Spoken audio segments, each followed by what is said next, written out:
Hey everybody, welcome to the next video in the music video series. Today we're going to be doing one of my favorite videos that I get to do once a year, which is the year-end videos for music, film, and books. So today we're going to be talking about music, my favorite albums of 2024, and then in the next one, films, and then the third one should be about books. And this one, if you're new here or if you're interested in joining up, there's a lot of videos on here of this caliber where I discuss other artists. I discuss my own work as well, monthly music downloads, tour journal stuff, things like that. But basically here, as most of you here watching probably already know, there's a lot of probably close to 100 videos or something at this point of just going deep into all types of music and artists and things of that nature. So I'm doing this now in the middle of January because it seems that so many people do their music year-end lists. They do them in like the end of November, beginning of December, but the year isn't over yet. And maybe they already know like there's not any new albums coming out and things like that. So they already kind of have it stacked up. But also there are some albums that came out in the year that I wasn't really able to get my hands on because I prefer to get things physically if I can. I wasn't able to get them until December. So I really wanted to at least take some time with them before I made any decisions. And I also feel that there's a tendency lately to just kind of review things immediately, like the day something comes out or even before it comes out, like people have to be talking about it instead of just living with it and letting it breathe and letting it digest. It's more about creating content first than the actual thing they're creating content about. So, I'm just not into that. So here I am halfway through January doing it. And even then, as you'll see as part of my list, there are things that I haven't spent enough time with yet. And that gets me to the next point, which is this list is set up different than how I would normally do these things or how they're typically presented. So typically it's like a countdown, like the top 10 albums of 2024 or something to that effect. And I'm not going to be doing that. That idea has never really sat well with me. Sometimes there are clear favorites, and I think this year for 2024, I think I have like a clear favorite, but everything beyond that, it's art. It's not a competition. It's very difficult to rank. So I'm going to kind of be talking about things more by different categories. And so with that said, I'm going to get into it now. I have a bunch of really chaotic and disorganized notes, and I have some stuff to show you. So now usually when I talk about albums here, as some of you know, in all the previous videos to this, whenever I talk about music, I usually have a physical copy of the album to show you. And so in a lot of the videos here, if I'm going through an artist catalog, I'll show you physical copies of each album, some of the booklets or just the packaging and things like that.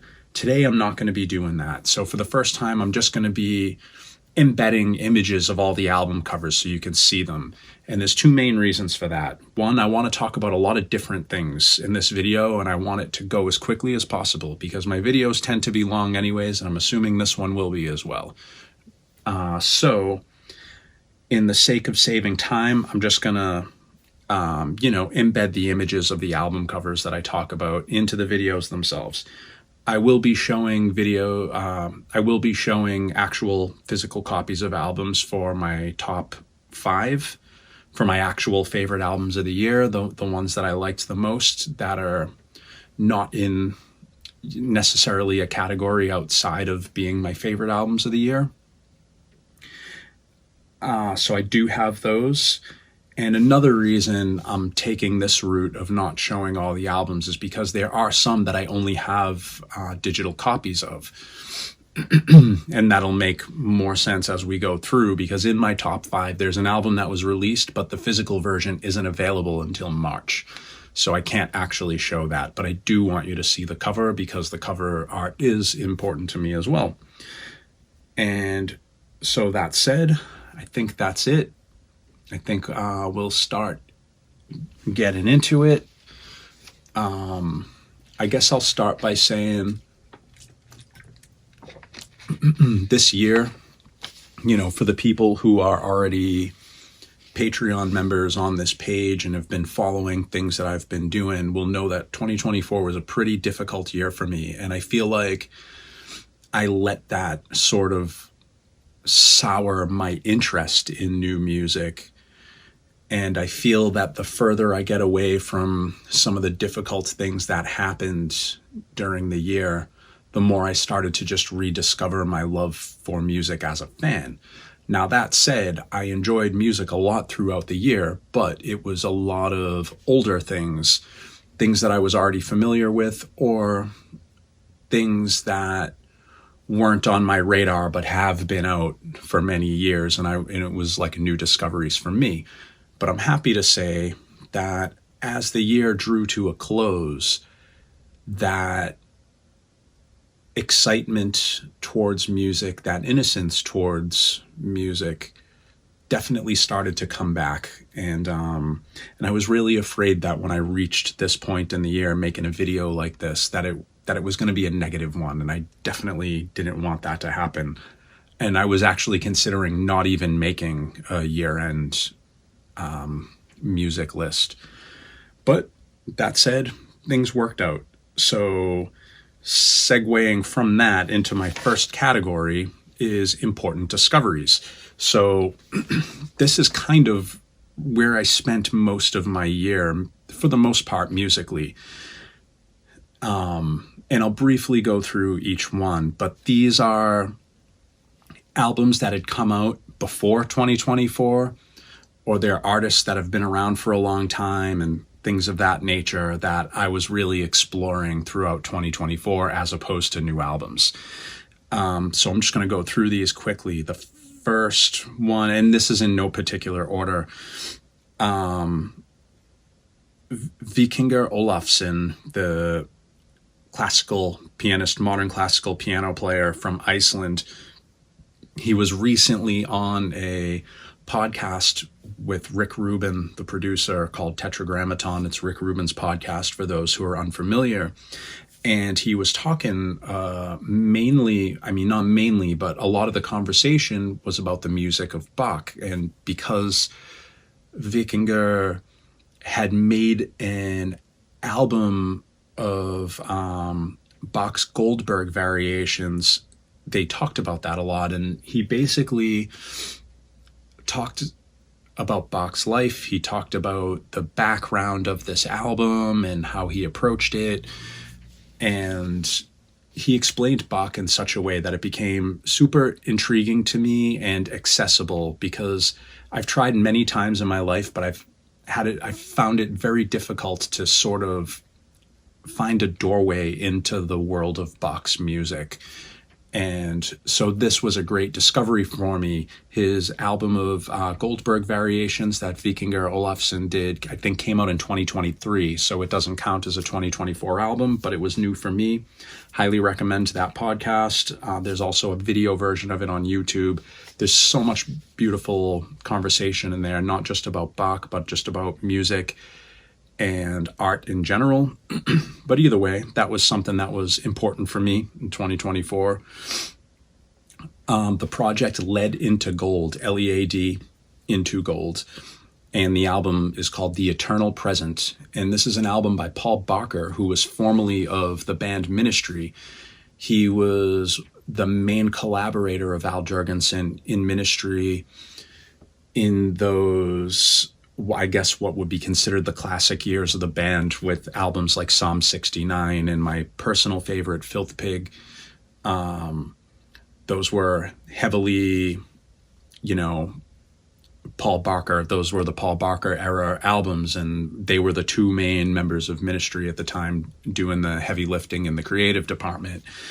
And I'm a huge fan of that era of those albums, and I had never heard any of Paul Barker's solo stuff, and this project, Led into Gold, did not disappoint. This was a beautiful album. It has all the deep, heavy bass and beats that you would expect from someone who was in ministry at that point.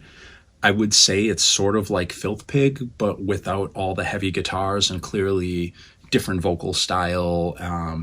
There's more of a, instead of being like noisy and abrasive, it's more atmospheric and like dark and like dark ambient sounding, but with heavy beats and heavy bass and nice vocals. So Led into Gold, The Eternal Present, Paul Barker's project. So that was big for me.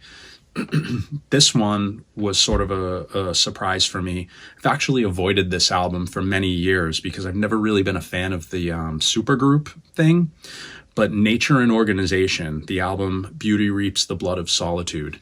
Now, a lot of people consider this album a neo-folk classic, like it's one of the best albums you could recommend to someone in the neo-folk genre. This is the project of Michael Cashmore, who was one of the main musicians and songwriters in Current 93 back in what many would consider the classic era of Current 93, that whole run of folk albums in the 90s. Michael Cashmore was largely responsible for a lot of that music. So this is his solo project in which he enlists Rose McDowell, who can also be, who's also known for her own work with Strawberry Switchblade, Sorrow, as a female vocalist in Current 93, Death in June, Coil, amongst others. She's in there. David Tibet from Current 93 is in there, and Douglas Pierce from Death in June is also in there on one song as well.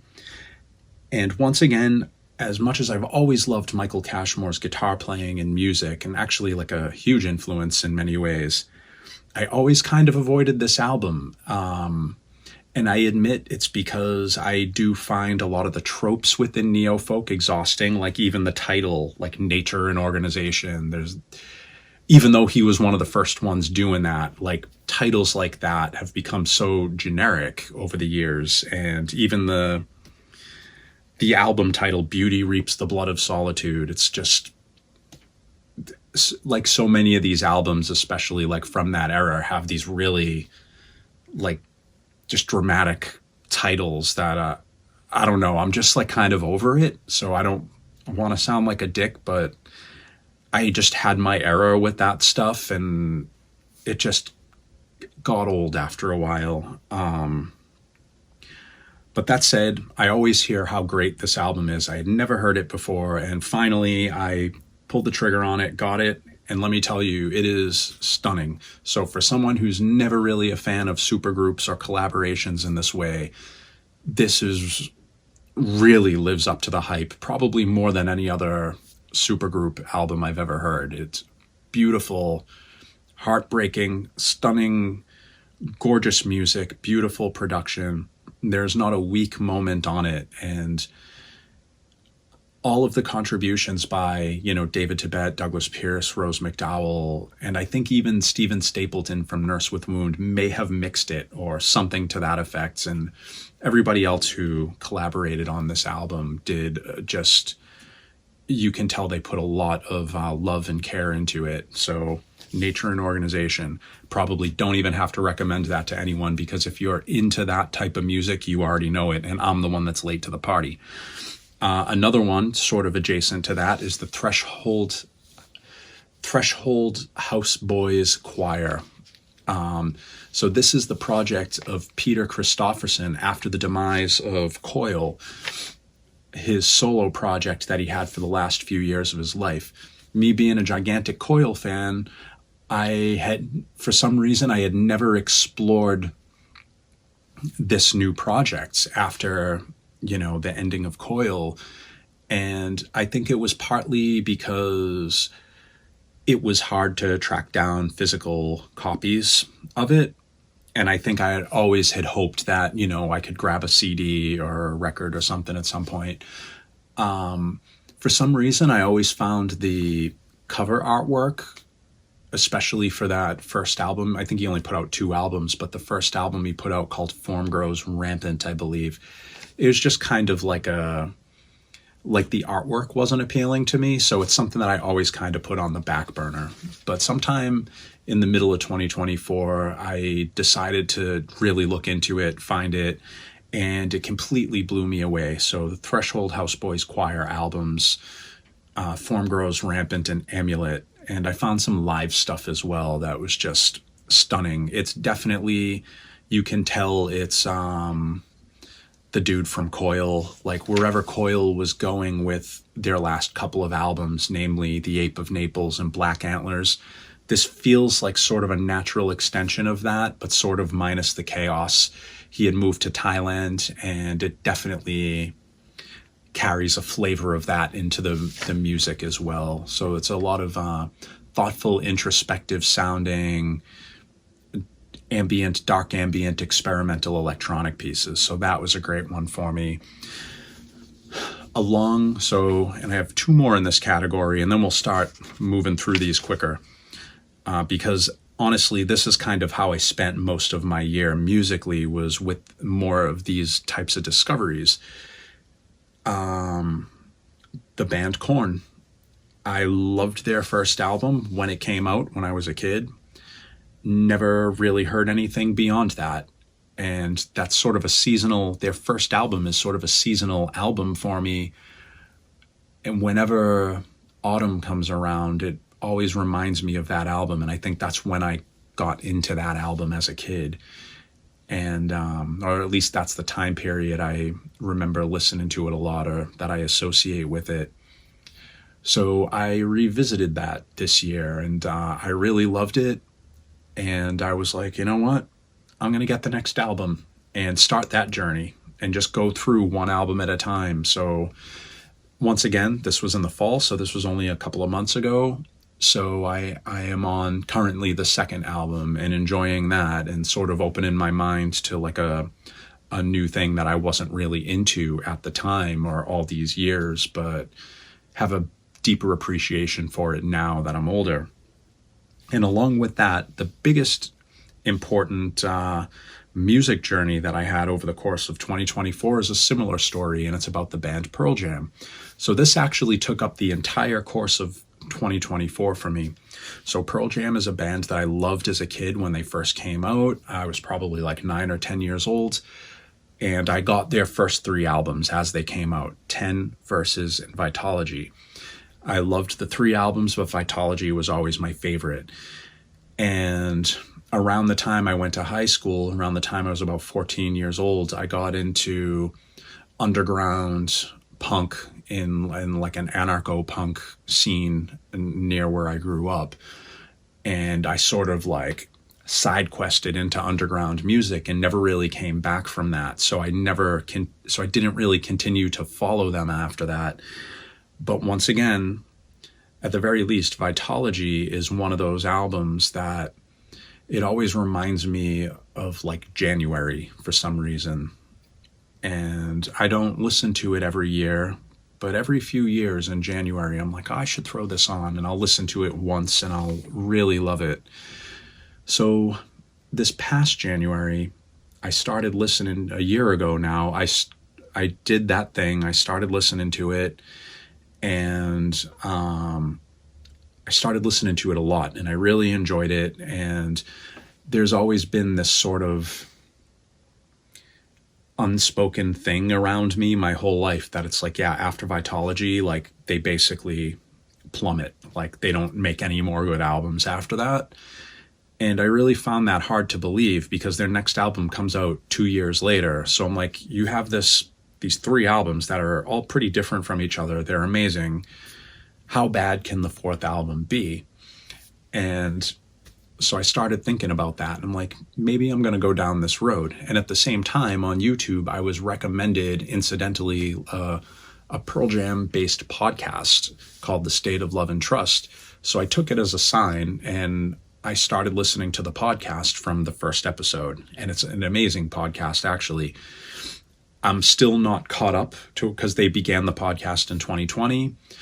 I'm still not caught up with the newest episode, but I'm over 100 episodes in. I'm like 107 or 8 episodes in, which I listened to over the course of the year, sort of exploring the band, learning things about albums that I had never heard of. So I'm sort of getting the history of the band from all these different angles. I bought the follow-up album, No Code. It was a difficult listen at first, but after I listened to it, I think 6 or 7 times, it really started opening up to me. And I decided I was going to take this journey slow. I'm going to go in consecutive order. I don't want to jump around in the catalog or get their newest album. I want to hear how they got to wherever they are today in order. So I spent a few months with that album, No Code. Then I spent the summer with their album, Yield, their 5th album. And then in the fall, I got their 6th album, Binaural. And that's all I spent time with for the year. So those 3 albums. And now for Christmas, I got a copy of the follow-up album to that, Riot Act. So I'm just starting with Riot Act now. Now, Pearl Jam did release a new album in 2024 called Dark Matter. I didn't get it. I was on the fence. I'm like, maybe I should get this album while it's new and listen to the podcast and be part of the whole thing as it's happening. Ultimately, I decided not to do that. So incidentally, I may not even hear that album for another couple of years. But either way, those were sort of my biggest music discoveries of the year, and sort of the more important things long-term over the course of the year. But that said, let's start getting into this year. So once again, we're doing categories. I was going to actually do a category for albums by projects that I like, that I actually didn't get to get my hands on them yet, but I didn't want to waste time. So I'm moving on to reissues. So there were three reissues that came out in 2024 that I really loved. One is by Coil. It's the Moon's Milk in 4 phases, or whatever it's called, the Moon's Milk series. This was originally a series of 4 EPs, 1 for each season. So, you know, it's spring equinox, summer solstice, autumn equinox, winter solstice. I've always had the CD single versions of these that are more expanded than the original singles that came out on 7 inches. I do have 3 of the original 4 7-inches, but this is a 12-inch vinyl box set, slipcase, with the 4 EPs spread across 3 12-inch LPs, and plus a bonus release. I can't think of what it's called right now, but it's basically a 5th EP that came out as like a limited box set CD version years ago when Coil was around. So Deus Records reissued this in a beautiful 12-inch vinyl set. So I loved that. That was great. Danzig, the 7-inch, maybe this is, I don't know if this technically counts as a reissue, but it's not new music. I think this may have been on a soundtrack or something, or it debuted in that live thing that he did a while back that there was like a video for that you could pay to see or whatever, but it can't be found anymore. But it had the Danzig logo lit up in light bulbs, like the way Elvis's name was lit up, I think, in his 68 comeback special. Either way, it was released this year as a 7-inch. The song's called Black Hell, and the B-side is the song 13, which he had originally written for Johnny Cash, but appeared on his, I believe it came out in either 1999 or 2000, the album Satan's Child. The Danzig version appears on that. So this version is the same one that's on this 7-inch. I love Danzig, as I'm sure all of you know. I'm a huge fan. I'll buy anything he puts out, but at the same time, I also feel that he leaves a lot to be desired. You have to be real forgiving when listening to anything Danzig has done, basically after his time with Rick Rubin. But I have to say, it wasn't a disaster. I did like this song. I'm happy I got the 7-inch. I liked the song. I was expecting to just feel like I wasted my money, and but I didn't. I thought it was really great. So I thought that was cool, throwing it in the reissues category. And the last one for reissues is the Swedish electronic artist Varg, who is now known as Varg 2 with the trademark symbol next to it, because I believe they're a German black metal band called Varg. Did like a cease and desist over a trademark infringement over the name, which is ridiculous because it's like actually his name. And theirs is just some like moniker for their band or whatever. And there's like really no overlap between them musically, so it's kind of dumb. So he had to change his name. But anyways, I go to his original name, Varg, because this is a reissue of maybe his earliest release called Skeleptome, which is a somewhat lo-fi, analog sounding, kind of a dark ambient album, for lack of a better way to put it. It has a really cool cover artwork. Happy this is finally seeing the light of day as a vinyl release, and it's more just accessible both digitally and physically. Great release. Over the years, he has gone from this sort of dark ambient sound into techno, experimental music, things with like heavy beats. If electronic music could have like a punk edge to it, he's had that in there. He's kind of run the spectrum of electronic styles of music, and I'm a huge fan of that. So with that said, those are my 3 favorite reissues of the year. Now, these next few albums are albums I wish to spend more time with. And what I mean by that is I can say that I have 6 releases here. I really loved all of them upon first listen, but I haven't listened to them very much since then because I feel like I haven't been in the right mentality for them. I haven't really been in the mood for whatever they're offering. And as good as they are, it's just not the right time for me. And once again, like I said at the beginning of the video, it was a weird year for me musically. Like I had trouble relating to a lot of new things. I felt kind of shut off to all of that stuff. And with the exception of maybe one of these albums, all of these sort of came out at the beginning part of 2024. So it makes sense that they're in this category. So these are albums that I really liked upon first listen. I'm a fan of them, but I haven't really felt a compulsion to go back to them since. So I want to spend more time with them, and I plan to do that now that I'm like kind of feeling better about things. I want to revisit these things from a fresh perspective. So getting into that, we have 2 singles by Burial. Burial is a UK garage, gets lumped in with dubstep, but I wouldn't call his music that. It's definitely like gritty, urban, experimental electronic music, beat-driven music from the UK. He has a couple of albums, but he usually puts out 1 or 2 singles a year with an A-side and a B-side. He's run the gamut of like just doing straight up like dark ambient music, concrete style stuff to like stuff that borderlines on like house music.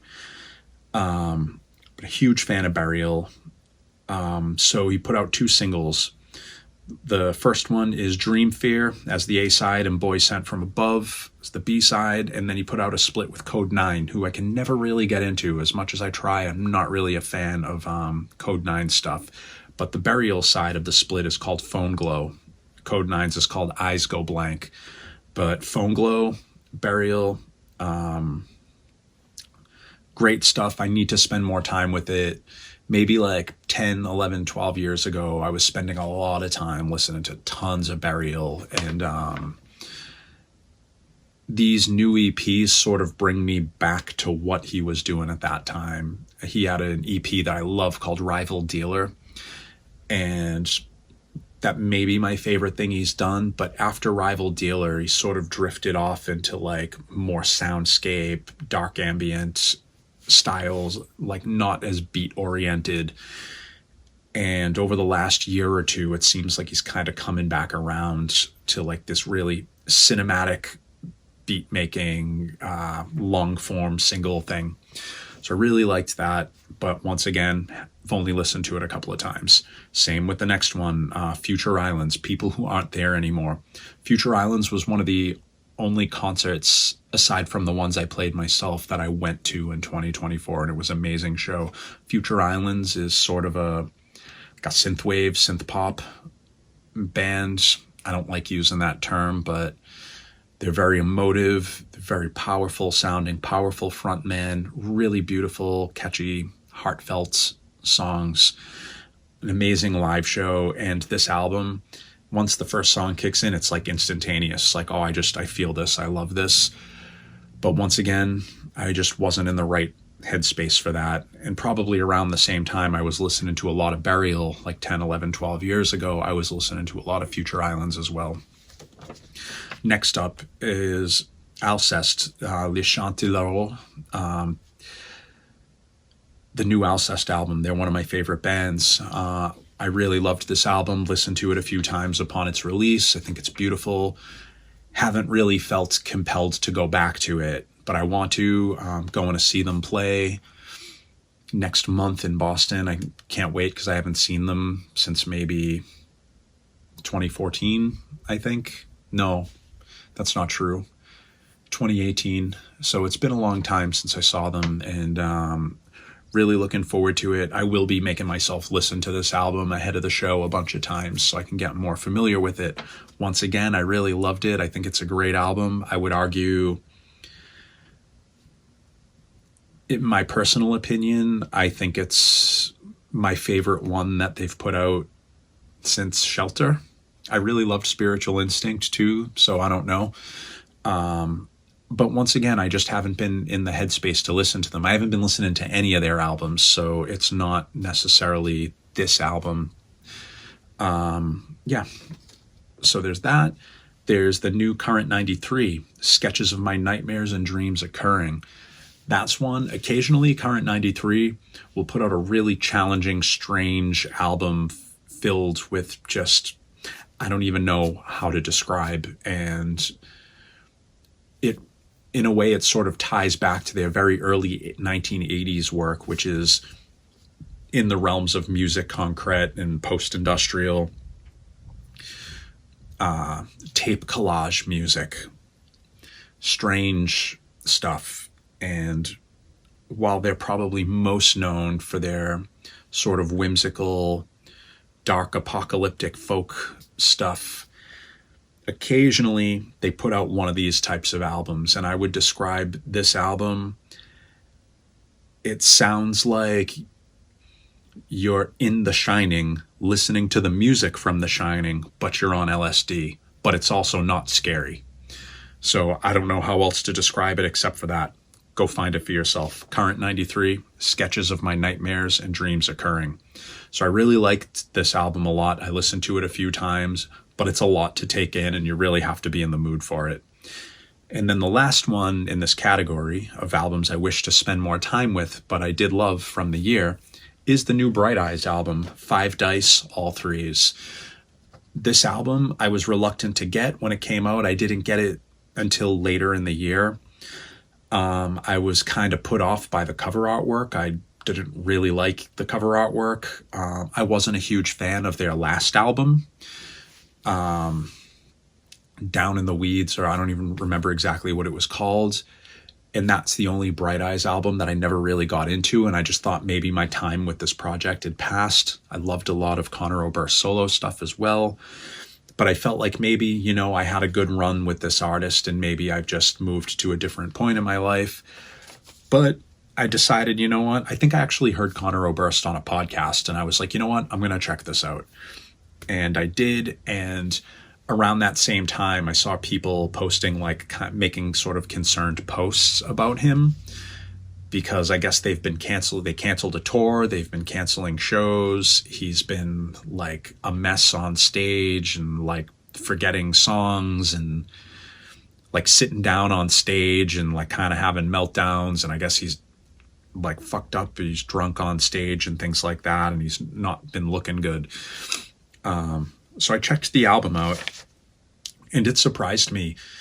I thought it was brilliant, amazing album. Now, it's not the beautiful Bright Eyes stuff that I love from the mid 2000s, like Cassadaga and The People's Key and, I'm Wide Awake It's Morning and Digital Ash and all of that stuff. And even his solo stuff just around that same time period, like with the Mystic Valley Band, all of that stuff I loved. It's just top level songwriting. It's unbelievable. While I do feel like the production and the songwriting is top level on this new Bright Eyes album, it's a much different side of this person. And that cover artwork that I didn't like at all, it suits this album just well. It's like a gritty, cynical, dirty sounding album. And he sounds bad. Like he sounds like he's not doing good, and not in a cool, not in some artificial, like, please think I'm cute or like emo type of way. It's not like that at all. Like he sounds like he really chose a path in life and it didn't end up where he thought it would. And it's bad. And there's a lot of like kind of flippancy in the lyrics. There's a lot of cynicism there, and genuine cynicism, not cynicism to sound cool. So I found that really compelling and challenging, and I need to spend more time with this. I don't know if I'm a fan of this iteration. I just wish he was happy, and he sounded like he was getting to a really good place around the time of Cassadaga and The People's Key. But, a lot's changed since then, as can see in the album. So from this point on, we're going to get into my honorable mentions. And the Bright Eyes one kind of crosses over with this category. So I have 3 honorable mentions for the year. And I would like to put the Bright Eyes album in that category, but it is also an album that I haven't spent enough time with. I've only listened to it once, and that was only a few weeks ago. So for my honorable mentions, we're going to start with John Carpenter, Lost Themes 4, Noir. I listened to this album a bunch of times. I really liked it a lot. I feel like this concept of the Lost Themes, this 4th iteration, and having it be specifically geared towards noir, subtitled in that way, as opposed to just Lost Themes 1, 2, and 3, I feel like it really revitalizes this series, and I really liked it a lot. Yeah, I just thought it was a great album. It's John Carpenter with his godson and his son doing what they do. There's really no surprises here. If you like John Carpenter's films or the music in his films, this is for you. Like, it is what it is. Next up is former member of Coil, Drew McDowell. He put out a beautiful album called A Thread Silvered and Trembling through Deus Records. This album is just beautiful. It has a beautiful transcendental sound. This would go in the category of drone and ambient music with a deeply spiritual vibe to it, for lack of a better way to put it. Really loved this album. I've never really explored Drew McDowell's solo stuff. I've never really listened to anything he's done outside of Coil. I've listened to some stuff, but never actually went out and got an album. But this one I wanted to take a chance on, and I really loved it. So I'm looking forward to, in the future, exploring his back catalog more. And my last honorable mention for 2024 is the self-titled Ihsahn album. Now, I know he put out 2. He put out the self-titled, and then he also put out an orchestral version of that. I don't have the orchestral one yet, but I would like to get it at some point. I really loved this album, and I'm a huge fan of Ihsahn. I'll support him in anything he does. I do have my favorites of his, but I'm always there for whatever he puts out. I'm going to pick it up and give it a good listen. I feel like throughout his solo career, he has spent a lot of time sort of pushing out into different directions with different albums. So there's some groundbreaking stuff there. Like when you get to his third solo album called After, he incorporated like new songwriting elements along with bringing the saxophone in a really creative and really appealing way that, quite frankly, a lot of other artists in the extreme metal sphere started having like a saxophone song after he did that. After.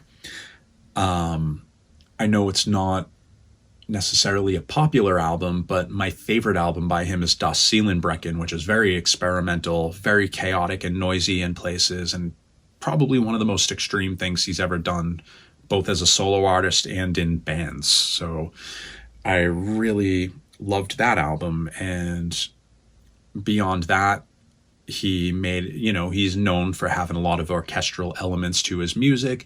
He made an album called Amor, where he removed all the symphonic elements and used 80s analog synthesizers instead. So he's always kind of trying new things with this album. So from what I understand, this self-titled project is him sort of looking at his own music and saying, hey, I've made a bunch of solo albums at this point. I have a sound, I have a style, I kind of do things the same way every time. There's little things added in here and there that might make it different, but I kind of do one thing.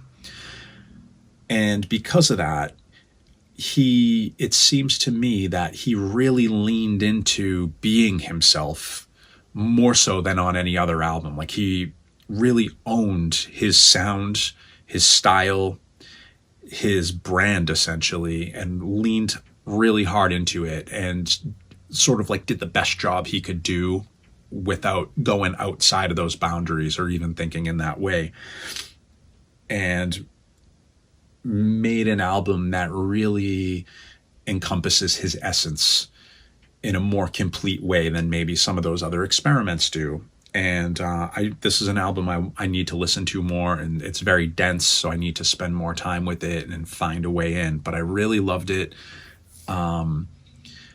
As someone who works with music almost daily, and I'm in the studio all the time and especially dealing with like electronic music and synths and samples and things like that, as great as the orchestral sounds are on this album, I can still hear the synthy sampleness of them, and that's something I'm not a huge fan of.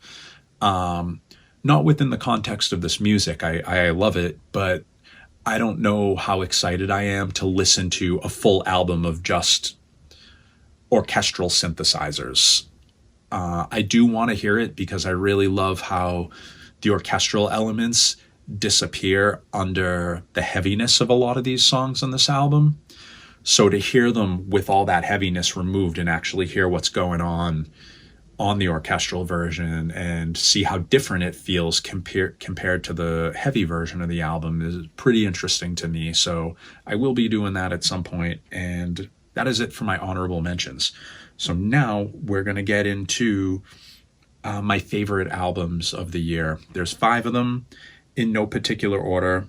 The last one that I'm going to say is probably my favorite above those, but not really. I really love them all. And once again, it's not a competition. So with that, and I also, I'll be showing you these as well. I have physical copies with me, and I have a bunch of notes, so bear with me. The first one I'm going to talk about is, as mentioned earlier in the reissue section, is Varg 2. His album, Nordic Flora Series Volume 6 Outlaw Music, is his album from 2024. This is definitely the most radical album that I've heard in 2024. I'm a huge fan of this. I've got the cassette edition, which you can see here. There's a cassette and vinyl version. I don't think there's a CD version. This comes in like an O card case, but it also comes with this cool booklet as well, stapled booklet with a bunch of art and things like that. And so this, I believe, is not available on Bandcamp like most of his other stuff is. This is mainly, you're going to have to go to iTunes, Spotify, streaming services, or just get a physical copy.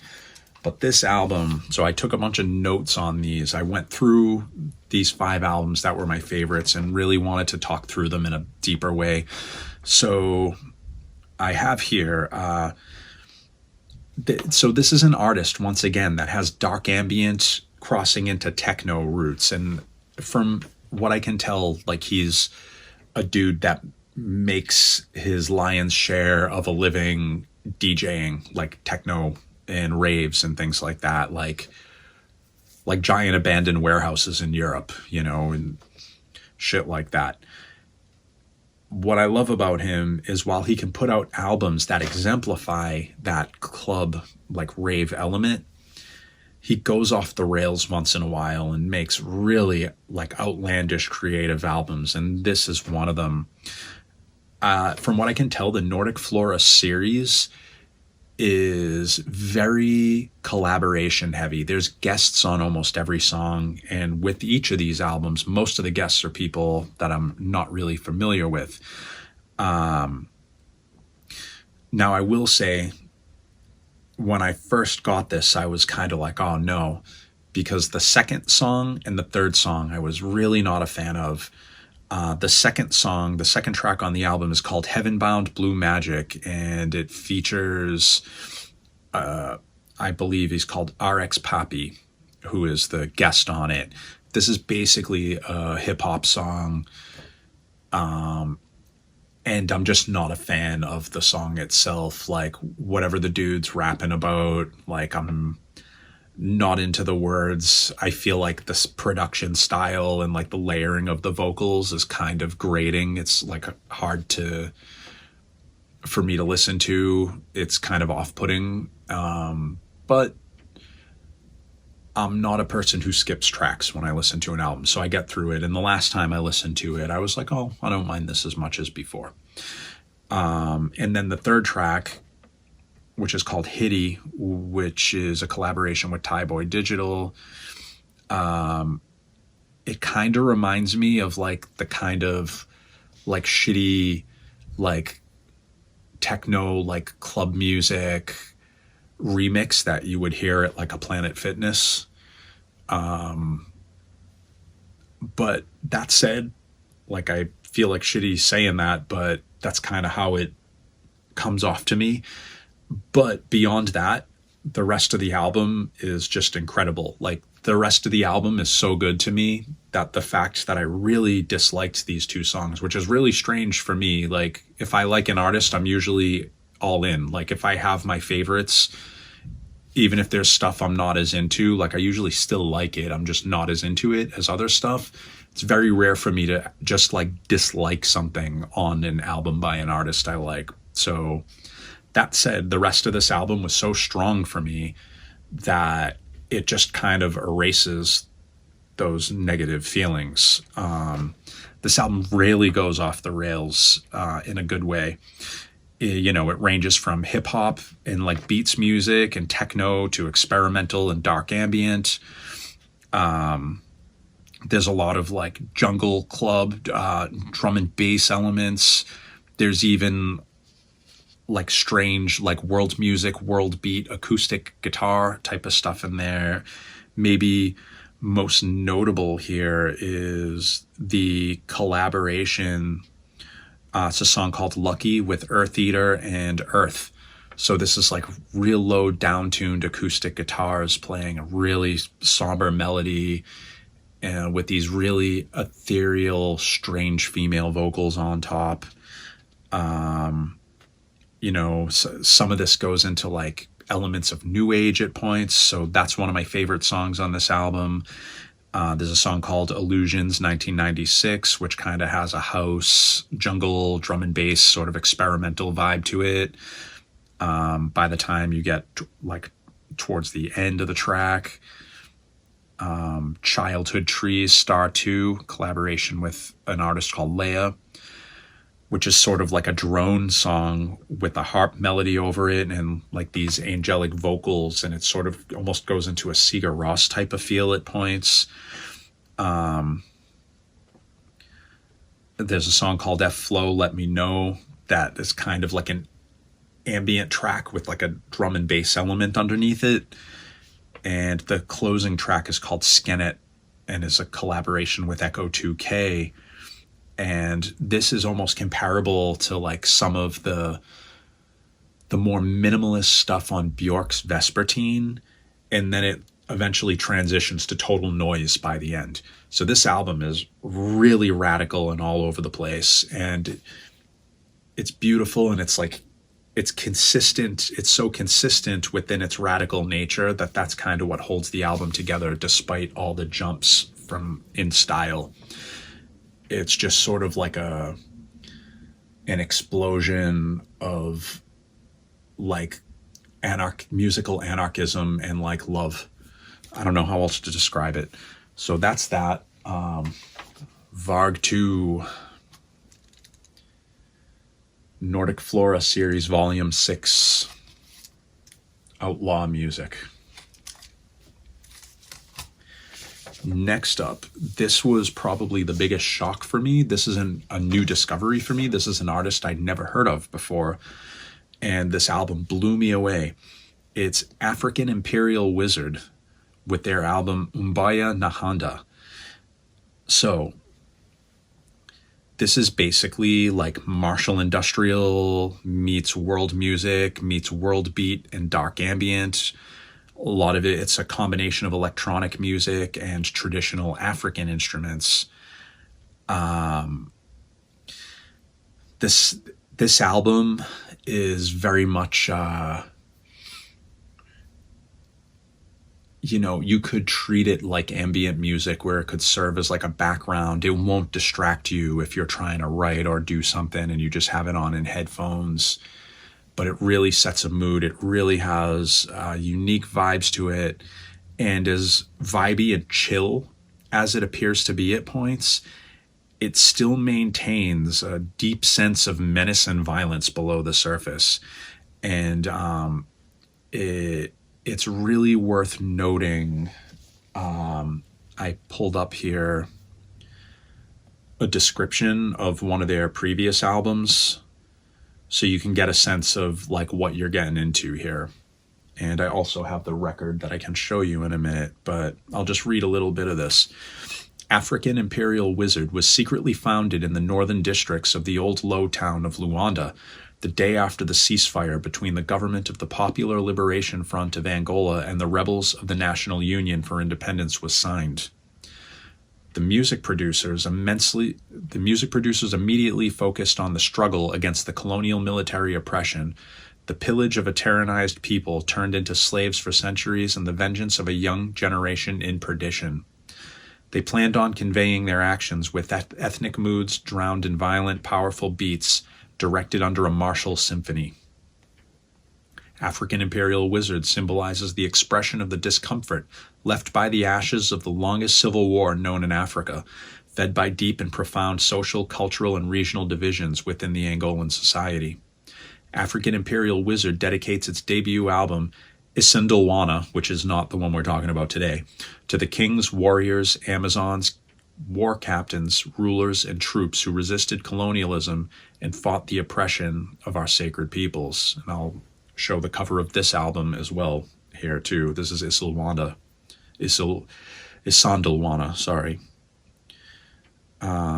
These 8 tracks, all recorded in Luanda, Angola, orchestrate the military vengeance march of an entire bloodied continent that stands proudly and which day after day keeps arming itself in the shadows. While awaiting to come devastate your empires and get our due, we are casting a curse on every descendant of aggressive colonial administrators, our tomb's shameless looters, and our sisters' wives and children's rapists. And it just goes on and on from there. It gets pretty violent. But this is what African Imperial Wizard is about.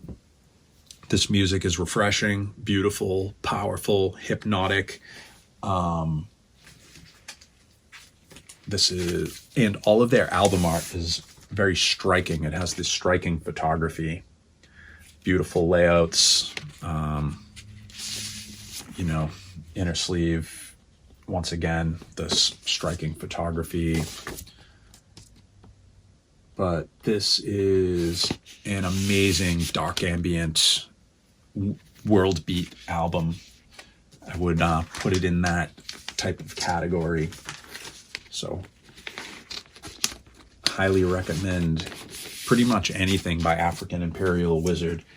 As mentioned, there's this album, Umboya Nahanda. There's the one that we were just talking about from a few years ago called Isandlwana.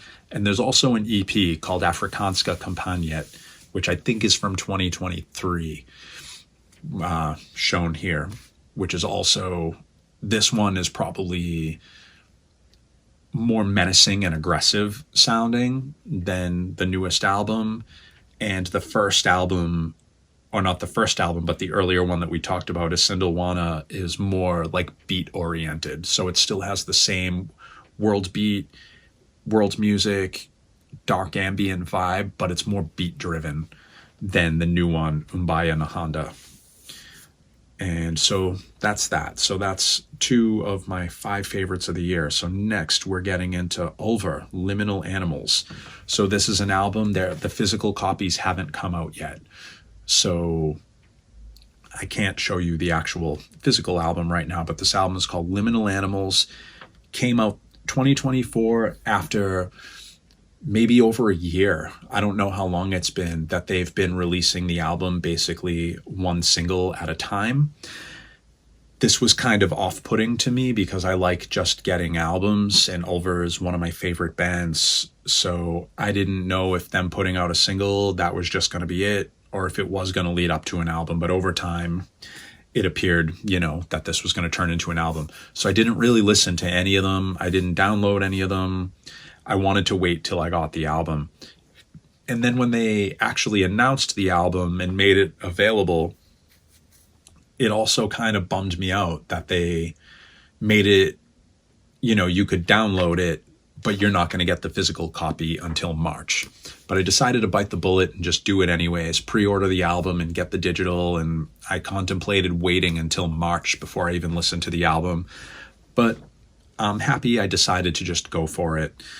And I really loved this album. And at first, this felt like it could have been more of the same of what they've been doing over the course of their last few albums, namely Flowers of Evil and The Assassination of Julius Caesar.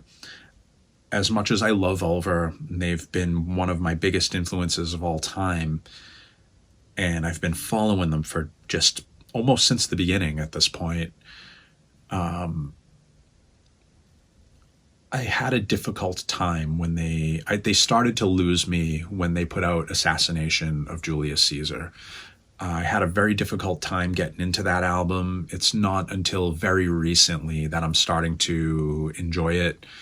I would say it's the only album in their catalog that I couldn't really get into. And then when they put out Flowers of Evil, I really loved that. And I really loved the EP that they put out post-Assassination called Sic Transit Gloria Mundi.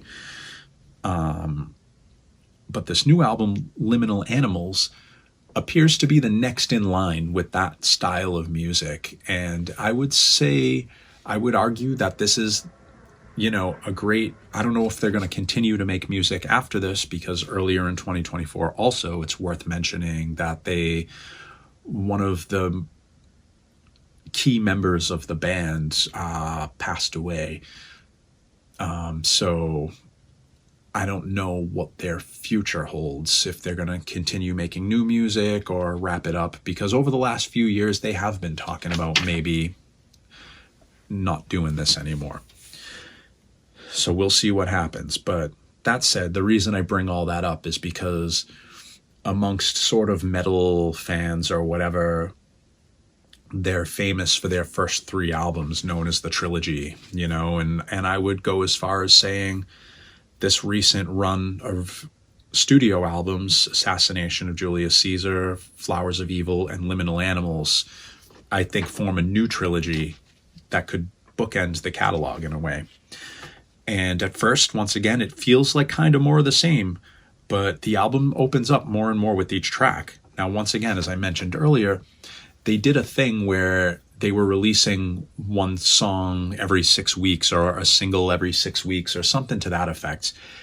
And I saw a comment that they made, I think on Facebook, where they were saying how this was just sort of an experiment they were trying, just kind of working on a schedule, writing and recording one song at a time. So it's not like they had all this music saved up and they were just staggering the release of the songs. They were actually working in this way. And because of that, I feel like once you kind of get under the surface of this album, there's a lot more versatility here than on the two previous releases, like in this series. I know they've come out with a bunch of albums in between then, but these are mostly like live and experimental type of things. They're not proper studio albums. So for the proper studio albums, we have Assassination, Flowers of Evil, and this one. And I wonder if working in this way, where it's more off the cuff and they're just coming up with ideas, working on it for a month and then releasing it, it lent itself to opening up that sound a bit more. And I really enjoyed it. It's worth noting that the album cover is a work of art by Austin Osman Spare, who's one of my favorite artists and someone that I look up to. So just seeing the artwork hit me, it hit me, it took me off guard and made me want to warm up to this album. Also, the title Liminal Animals also feels like sort of a nod to Coil, which, as you can see, I'm a gigantic Coil fan. So that made me a little more, vulnerable to it as well. And I have to say, when it kicks in, it starts, it has like an upbeat feel to it. Really good. The first song, I believe, if I remember correctly, is called Ghost Entry. Cool song. Once you get into track 2, City in the Skies, it kind of gives me like the vibe of the Doctor Who theme song, but played over like a shuffle type of beat. And I was like, all right, cool. This is different. And as I was listening to the album, I was just thinking about the artwork and Austin Osman Spare and things like that, and just kind of settling into what I was hearing. After this, we have a song, I think it's called Forgive Us. And there are other things like this as well throughout this album that almost feel reminiscent of their earlier album, Perdition City. And I don't like making that type of comparison, like comparing them to their older works or with any band really. But so I don't say that in a disparaging way, like, oh, this is good because it sounds like Perdition City. It doesn't sound like Perdition City, but there's hints of that in there in a way that we haven't really heard since then, which I thought was pretty interesting. But more importantly than that, it actually gives me similar vibes to some of the music you would hear on that 2017 third season of Twin Peaks. And not the songs that are performed in each episode by the artist, but kind of like the ambient background music, like some of the stuff that Johnny Jewel made in particular, where I feel like that series in particular, if you've seen it, that season 3, it's wider in scope. There's more of an urban element to it in places, but there's also this deep like melancholy and like sadness and like lonesomeness that you would feel in these big congested populations like LA or Las Vegas and things like that. And I thought the music that Johnny Jewel did in that series exemplified that and embodied, encompassed that in a beautiful way. And some of these songs on this album give me that same feeling. So that was a welcome thing that I loved. What else do we got here? This is not just like an 80s synth pop pastiche type of record. There's some elements of that, but I feel like it actually leans more into 70s krautrock, more so than synth pop. The only thing I can say is like there's a lot of subtleties here. When you really listen to it, there's a lot going on under the surface. I wish the vocals were more adventurous. I really miss hearing Christopher Rigg go mental with vocals like he did on an album like Blood Inside, or on the Arcturus album, The Sham Mirrors, where he had really creative vocal work, almost doing like Beach Boys level harmonies and things like that. Really exotic stuff. And maybe this music doesn't call for that, but I do hope one day he really leans in more and goes for it. Now, that said, if you really listen deeply to this album, you can kind of hear things like that. They're just not upfront in the mix. So I don't want to be unfair here, but I really do miss hearing him go off. One thing that's really cool are there are 2 tracks, Nocturne number 1 and 2, that are just like a beautiful surprise. Like here, we're getting away from the sort of quote unquote pop song krautrock elements, and well, there's still krautrock elements, but we're getting away from the standard song structure, verse, chorus, verse type of thing, and getting more into experimental instrumental pieces, which was a nice welcome. As somebody who's a huge fan of their experimental work, I thought this was very tasteful to add these elements into this album. I think it really, helps lend itself well to just this being like the third part of this trilogy of albums that kind of sound this way. I'd say maybe my favorite song on this album is Locusts. This is just like, I feel like an amazing Ulver experimental track that's, once again, it doesn't sound really like anything they've done before on previous albums, but really kind of sums up the way they are and what they were known for throughout their their post-metal run. There's just like great, interesting percussive work here made. I can't even describe it, but it just has great beats, great melodies, brooding song.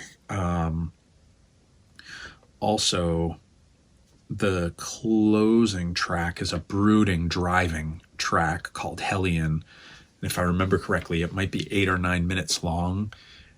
And it just goes with this steady, like, driving beat with this brooding music. And I believe for the first time we hear Ulver member Jornish Sveren doing vocals, doing a spoken word track, reciting a poem. And apparently this is to be dedicated to the member of Ulver who passed, Tora. And I just think that it's just an awesome track, and it's awesome to hear them doing this stuff. It's reminiscent of, like on an album like Wars of the Roses, the closing track on that album with this long kind of ambient piece with a poem spoken over it. So yeah, Ulver Liminal Animals. I think if you were not into the previous albums in this vein, Assassination and Flowers of Evil, because because maybe they're not as deep or as unique or experimental as some of their earlier work, this may be worth checking out for you. Looking forward to getting the vinyl in a couple of months. So yeah, Ulver Liminal Animals. And we have 2 more. Next up is the Christabel and David Lynch collaboration, Cellophane Memories. I know this album was difficult for some people upon release. Like if you're a fan of David Lynch's music, this is kind of nothing like the last full length he put out called The Big Dream, which is an outstanding album. And rest in peace, David Lynch. As I make this video, he passed away yesterday. So that's where we're at. And heavy hit for me. And I can't even get into that here. But when I first heard the singles for this album, I kind of understood what was happening, and I decided that when it was released, I was going to approach it more like an ambient album as opposed to listening for traditional songs. So when I first got this album, I think I actually heard it in a listening party him and Christabel did like a listening party on YouTube where he'd talk a little bit, kind of introduce each song, and then she did a Q&A at the end of it, and we could hear it through. I understand that this album can be a difficult listen for some people. I approached this more like a Coil album or an ambient album. Coil's more like experimental or drone or ambient stuff. Because what we have here is basically music that is mostly synth-driven in sort of an experimental dark ambient fashion. There's not really like a structure in the sense of like verses and choruses. Very minimal. This could be comparable to some of the dark synth pieces that you would hear in his films, Inland Empire and parts of Mulholland Drive. And that said, Angelo Badalamenti made the music, those types of pieces for those films along with David Lynch. Angelo, some of his music can be found in this album too, some of these synth pieces, along with longtime collaborator Dean Hurley. And he also made an album called Polish Night Music that features him playing synth and sort of improvising these dark ambient synth pieces while a Polish piano player, which I think his name is Marek Zabrowski, if I remember correctly. He's improvising piano over David Lynch's improvised synthesizer pieces. So if you took synthesizer pieces in that vein and then you had Christabel singing over it, this is what you're getting. But she's not just singing like verses and choruses. They cut up the vocals in a way that they could layer multiple vocals of hers on top of each other, singing different lines. So it's not harmonies. And it's this really strange, somewhat disorienting thing. But once again, I found approaching it like an ambient album. So that means I'm kind of just throwing the record on and leaving it on while I'm kind of doing other things around the house and just letting it sort of fill the room with a vibe. That's where I enjoyed it most. This is not an album I would want to listen to while I'm driving. It's not really an album I'd want to listen to if I'm just listening to headphones and I'm listening to an album. It's definitely more for like filling the room with a vibe. And let's see, what did I say in my notes here? Yeah, so there's a hype sticker on the album that says, if you listen to this record 3 times, you'll find a friend. And I found that was true. I definitely feel this. I think with an album like this, it's key to like slow down, kind of relax, and let it wash over you. You can't go into this with the kind of hustle and bustle of our 2025 worlds. I think like a first listen is to just break the ice so you just kind of know what you're getting into. And the second listen is like going in with an understanding of what it is because you've heard it once before. And then the third listen is to really settle into it, and then you kind of start to find things in it because now you know what it is and it's familiar, and now you can just kind of let it wash over you in a different way.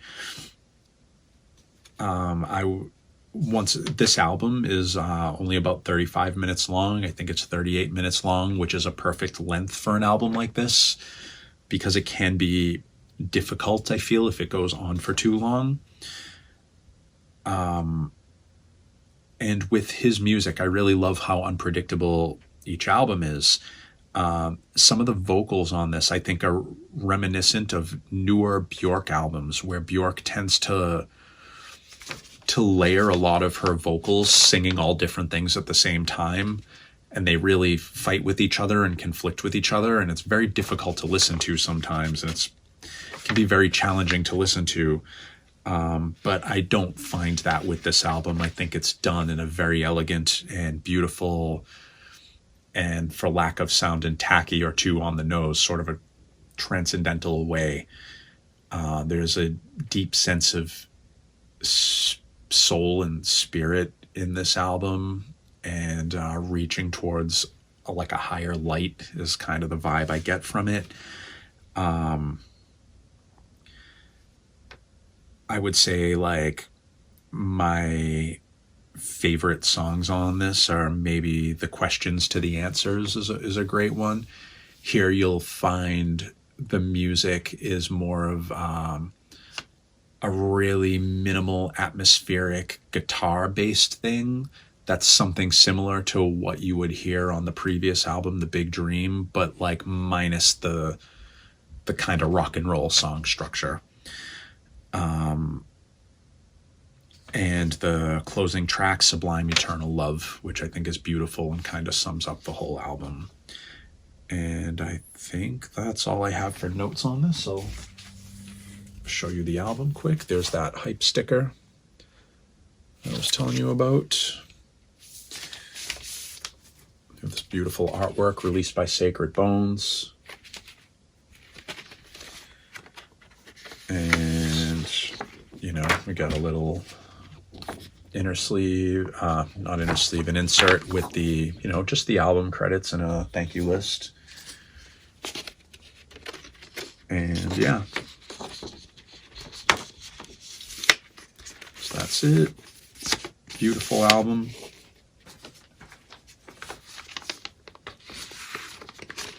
I highly recommend this album, but once again, with the caveat that this is not easy listening, but it is depending on how you approach it.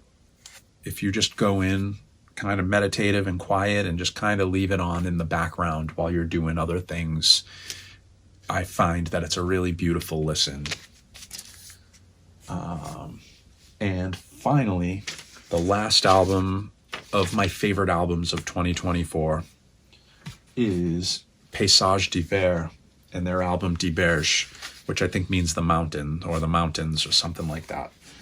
Now, for those unfamiliar with Paysage d'Hiver, I didn't even really take notes on this one because this is like, if you know who this group is, then you know what this is. I believe it's a one-man project. I don't really know a lot about the band themselves or the artist himself. Not completely anonymous, but definitely more on the elusive side of things. This is noisy, hypnotic, relentless black metal. And with each release, it never softens. Every album is just harsh. And it's noisy and hypnotic to the point of you could almost consider it ambient music. Because the songs are so long and repetitive, and the drums are usually buried under this wall of guitar noise, and the vocals are buried too.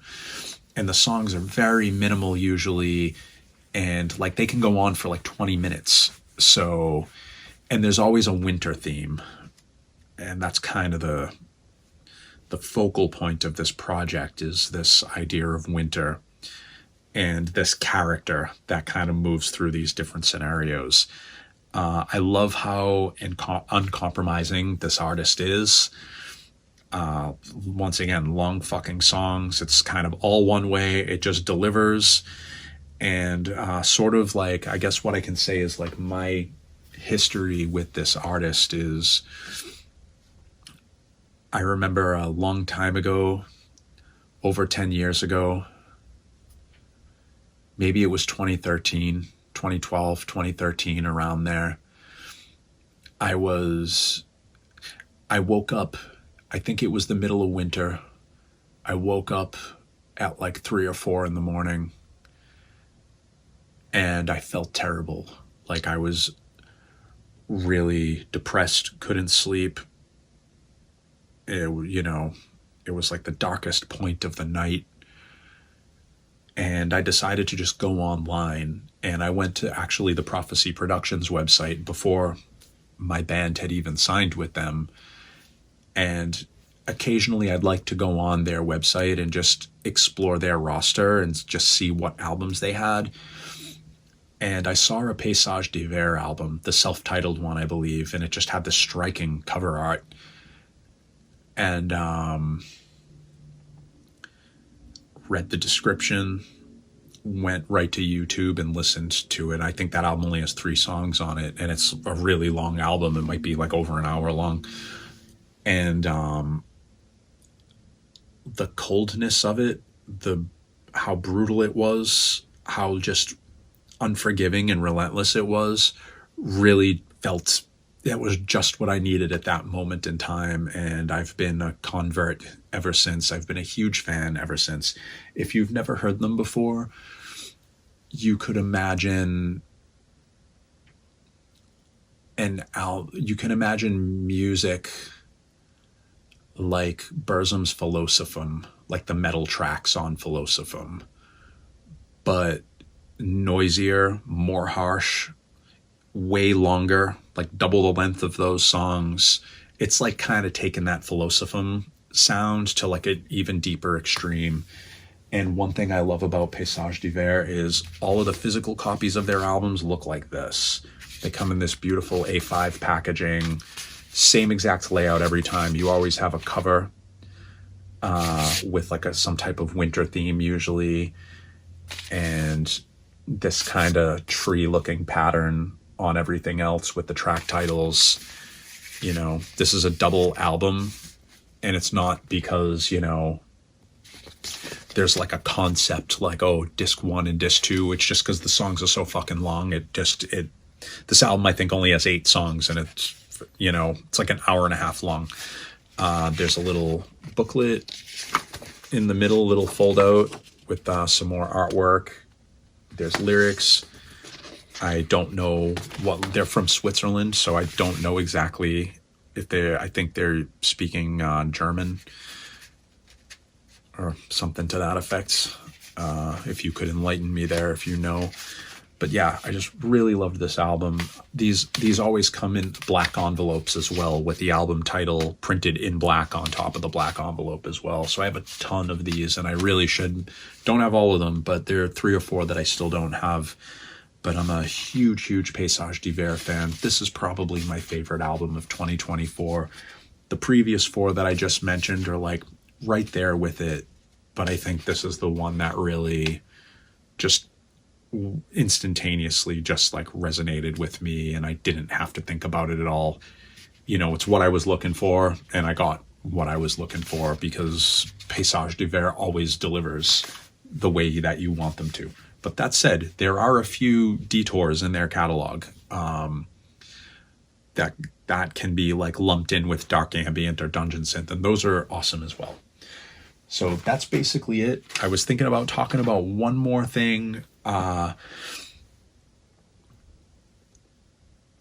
would say that maybe the most important band to me in 2024, this is a band I got into a few years ago. They actually did release an album in 2024, a drone album, and I didn't get it.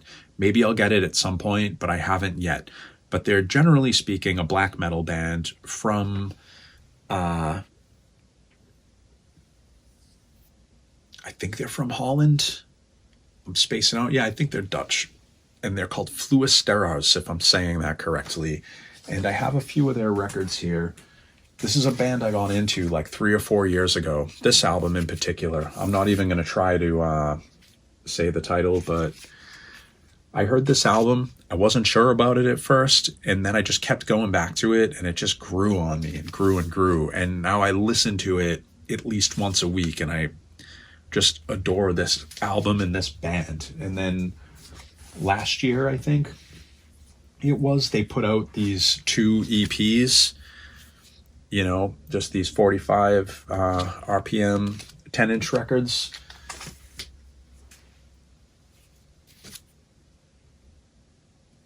You know, and there's a theme about these, that they were inspired by like ruins of castles in the area that they live in. And so each EP is supposed to be like inspired by a particular one. And I think there's supposed to be a third one at some point, but haven't heard anything about that.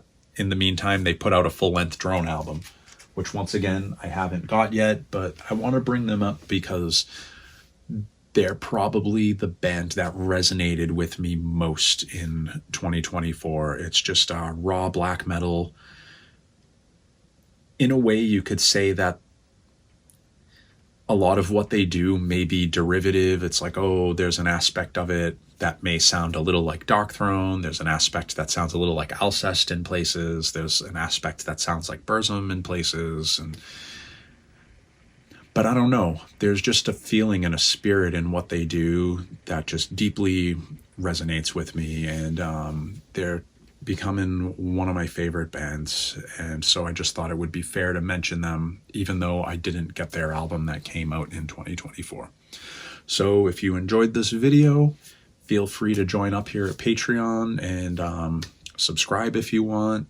And thank you all for everything. And I'll see you all in the next video, which should be about films from 2024.